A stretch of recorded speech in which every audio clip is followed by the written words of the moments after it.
반갑습니다. 할아버지 삼국유사 12화 사근갑과 이차돈 편입니다. 사근갑은 금은고 갑을 쏘아란 말이고, 이차돈은 다 아시다시피 불교를 신라에 전한 순교자로 알려져 있습니다. 21대 비처 마리깐 또는 소지 마리깐이라고 하나 같은 사람입니다. 삼국유사 기 제1 사근갑조에 실려 있는데, 서출지 둘 죽이고 하나 살리기, 오곡밥 먹는 유래라고 할 수 있지만, 여기서는 불교와 토촉신앙의 갈등이 담겨 있어 작가가 사근갑과 이차돈이라는 제목으로 바꾸어 설명드리겠습니다. 먼저 사근갑. 21대 비초왕 10년 488년 정을 보름에 왕이 청정천으로 행차를 했다가 쥐가 사람의 말로 까마귀를 따라가라 하여 기사를 시켜 까마귀를 따라가게 하였는데, 기사는 도중에 돼지 싸움을 구경을 하다가 까마귀 행병을 놓쳐버렸습니다. 기사는 사방을 두리번거리며 까마귀를 찾고 있는데, 못 한가운데서 한 노인이 나와 글을 쓴 봉투를 주기에 받아 보니 그 뽕에 대견 2인사, 부계 1인사, 열어보면 두 사람이 죽고 안 열어보면 한 사람이 죽을 것이라고 쓰여져 있었습니다. 기사는 이상히 여겨 그 봉투를 왕에게 바쳤더니, 왕은 한 사람이 죽는 것이 낫다고 생각하여 열어보지 않으려고 하였으나, 일관이 두 사람은 보통 사람이고 한 사람은 임금을 가리키는 것이니 열어보셔야 합니다 하고 아뢰어 왕이 봉투를 열어보니 사금갑, 금은고 갑을 쏘아라고 쓰여져 있었습니다. 깜짝 놀란 비처왕이 당장 활로 금은고 갑을 쏘았는데, 그 안에는 궁주와 정을 통하던 중이 들어있었습니다. 그 중은 기회를 염탐해 비처왕을 해치려고 숨으셨던 것입니다. 왕은 중과 궁주를 함께 처형하였습니다. 이로 인해 매년 상월, 상해일, 상자일, 상호일에는 모든 일을 삼가하고 행동을 조심하며 정을 보름 기 오기일이라고 하여 철밥에 까마귀에 공양하는 풍속이 생겼으며, 그 못을 서출지라고 부르게 되었습니다. 사근갑 설화에는 신라시대 정을 대려보름에 행하던 풍습의 유래가 담겨 있습니다. 내용은 앞에서 말씀드렸던 것과 같이 쥐, 까마귀 등의 도움으로 소지왕의 목숨을 노리던 궁유와 성녀를 적발하여 처형했다는 이야기입니다. 정을 대보름 날 임금이 행차에 쥐, 까마귀, 돼지가 등장을 합니다. 그리고 한 농인이 연못 속에서 나와 상주한 글에는 그 뽕에는 대견 2인사, 부계 1인사, 열어보면 두 사람이 죽고 열어보지 않으면 한 사람이 죽을 것이라고 쓰여져 있었습니다. 지혜로운 일간의 해석이 필요했던 제목이 아닙니까? 열어보니 사근갑, 금은고 상자를 활로 쏘아라 적혀 있다는 대목에서 우리는 주목해 보기로 합시다. 금은고 상자에는 성녀와 왕의 후궁이 들어있었는데, 겉면의 글귀가 바로 이것과 연결되어 있습니다. 즉, 금은고 상자를 열어보면 두 사람이 죽고 성녀와 왕의 후궁이 죽을 것이고, 그것을 열어보지 않으면 한 사람, 즉 왕이 죽을 것을 암시한 것입니다. 안쪽면의 글귀에서 석은고 상자를 활로 쏘라라는 것이 바로 이 때문입니다. 이와 같이 이해를 하고 보면은 성녀와 왕의 후궁은 왕을 죽이려고 금은고 상자 안에 몰래 숨으셨다는 이야기가 됩니다. 소지왕 때는 아직 불교가 공인되기 이전이었습니다. 그런데도 이 자료가 나와 있던 것처럼 내전에는 성녀가 머물고 있었습니다. 여기에 보이는 내전은 일종의 내불당으로 보는데, 궁궐에 성녀가 들어와 있었던 것입니다. 이 설화에는 내전의 성녀와 궁주가 간통한 것이라고 해석해 볼 수도 있습니다. 신라가 불교를 공인하는 과정에서 귀족들이 극심한 반발이 있었다는 사실은 이미 잘 알려져 있습니다. 소지왕 때에 불교와 토착신앙의 갈등이 극에 달했음을 알 수 있습니다. 왜냐하면 신라에는 고유 토속 신앙의 믿음이 강하게 자리 잡고 있었기 때문입니다. 바그것이나 기말지가 하늘에서 내려왔다거나 아래서 태어났다거나 계룡이 지켜주었다는 신화에서 신라의 신천 신앙이 뿌리 깊었음을 알 수 있습니다. 불교를 국교화하려는 법어왕에 맞서 지배청 신라 귀족층의 절대 다수는 기존의 토촉신앙을 고시하며 외부 외래 종교인 불교를 받아들이는데 목숨을 걸고 반대할 수밖에 없었던 것입니다. 사건갑 설화를 보면은 귀족들이 불교에 대해 좋지 않은 인식을 가지고 있었던 상황에서 궁중 내에 성녀가 머무는 것이나 왕의 후궁이 불교에 관심을 가지고 있는 상황이 그들에게는 다가올리 만무했던 것입니다. 귀족들이 불교에 관련된 성녀와 궁지를 제기하기 위하여 간통이라는 제목을 씌워 모함했다고 볼 수 있는 대목이 아니겠습니까?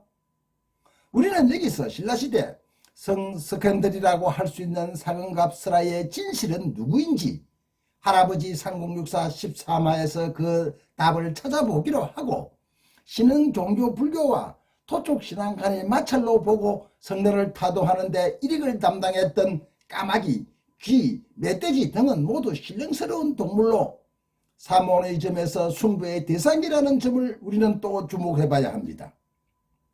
해마다 정월, 상해일, 상자일, 상호일에는 모든 일을 조심히 하고 감히 움직이지 않으며 정월 15일은 오구일로 삼아 찰밥으로 제사를 지냈다고 합니다. 해일의 해와 자일의 자, 오일의 오는 돼지, 쥐, 말 각각 상징하는데 모두 성년을 몰아내는데 일조한 동물들이었습니다. 우리는 여기서 신라 불교와 토촉신앙의 갈등을 보았습니다. 그럼 이번에는 2차돈에 대해서 한번 알아보겠습니다. 2차돈은 거차돈이라고도 불렸습니다. 진골이었던 것을 감안하면 박씨나 김씨나 석씨라고 볼 수 있습니다. 2차돈이 숭고한 해가 527년 법음왕 14년입니다. 2차돈은 법음왕 대인물로 왕의 개인적인 사인 직책을 맡은 법음왕의 최측근이었다고 알려져 있습니다.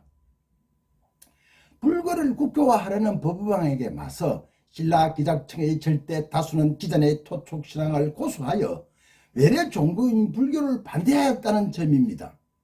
이런 상황에서 이차도는 귀족 계층 중에서 사실상 혼자서 불교 도입을 지지하였던 것입니다. 그러나 귀족들의 불교 도입을 워낙 반대하는 통에 법어왕은 처음에는 꼴머리를 아주 심하게 앓았던 것 같습니다. 상공유사에는 527년 22세였던 이차돈이 대신들과 종교 갈등으로 고민하던 법어왕에게 아뢰기를 폐하 저의 목을 베어 왕의 위엄도 살리고 불교를 받아들이면 신하들도 더 이상 반대하지 못할 것입니다 라고 조언을 했다고 적혀 있습니다.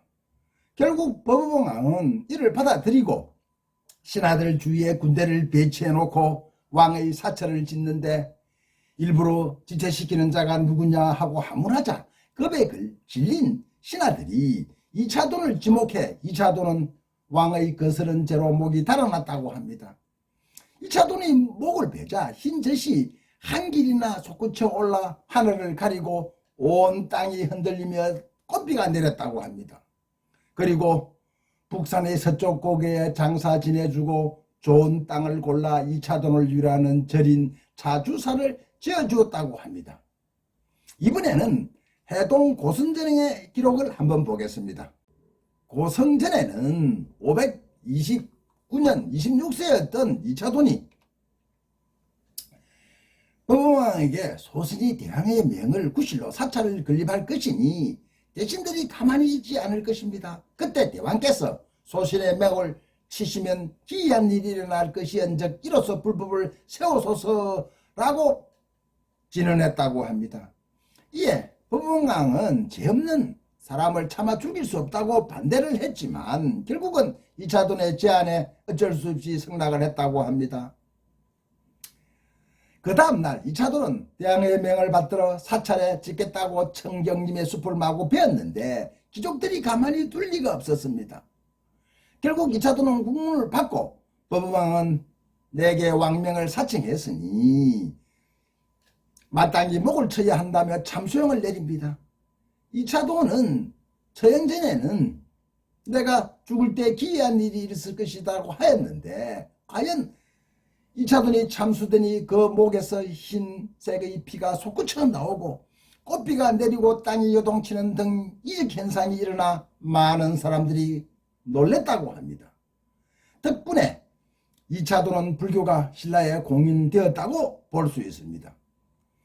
그리스도교에서도 이와 비슷한 사례가 있는데 알렉산드리아의 가다리나 성녀가 참수당할 때 잘린 목에서 피 대신에 우유가 쏟아져 나왔다고 전해지고 있습니다.